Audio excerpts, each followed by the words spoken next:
So in today's episode, we're going to be talking about the Taoism and the Taoist perspective. What is Taoism? What does that have to do with the yin and the yang? And how the yin and the yang together, they constitute wholeness, this idea of wholeness. So make sure you like, comment, and subscribe, and we'll come back with the rest of my commentary. Okay. Taoism is a Chinese philosophy based on the writings of Lao Tzu, advocating that humans and animals should live in balance with the Tao, or the universe.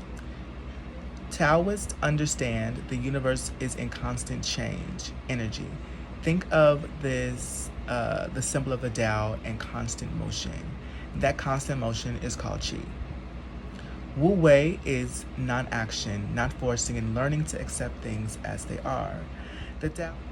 Everything is composed of yin and yang, and the Tao is the interconnected whole. So as we create balance on the planet, it is ultimately reflected back in the Tao. To understand yourself is to understand the universe. So the more we become aware of ourselves as people and who we are, the more we become aware of who God is in our lives and how He shows up. There is a hidden harmony within everything, and when we allow ourselves to be guided by this harmony, we become like an instrument in the hands of the universe, playing a beautiful melody. More self-aware, we can maintain connection to the Tao, bringing about balance, inner peace, and self-love into our lives.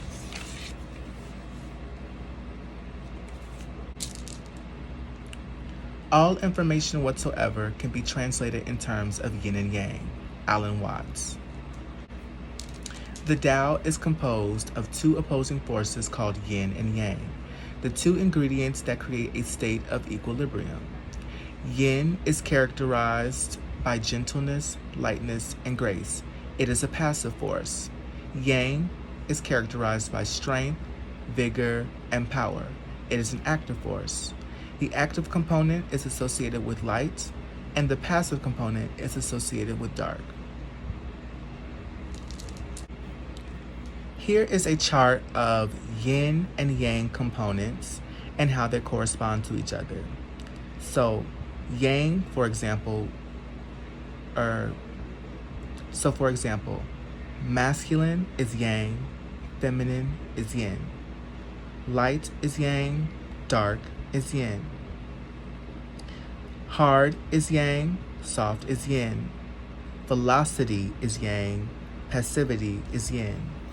Positive is yang, negative is yin.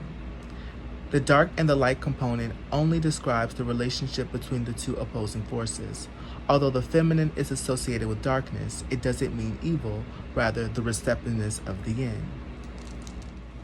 We can also see the relationships of the yin and yang in nature as we begin to examine how certain aspects of nature correspond and are related to each other. So for example, the sun is yang, nature is yin, and so on and so forth. The yin is a passive force, but it at times can overcome the yang. Water can overcome rock in terms of erosion, but it is usually a slower process. Think about the Grand Canyon, for example. The Grand Canyon was eroded over millions of years by a slow process of running water. So water is a passive force, but it was a much slower process of eroding rock, which is seen as hard. Yin is emptiness, void, womb, receptive. I'll cut that last part out. Yin is receptive. Yin is characterized by emptiness, void, the womb, and therefore has an attractive quality because of its receptiveness. The emptiness and void are crucial components of life. It creates space.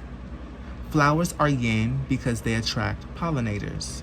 As the flowers wait to be pollinated,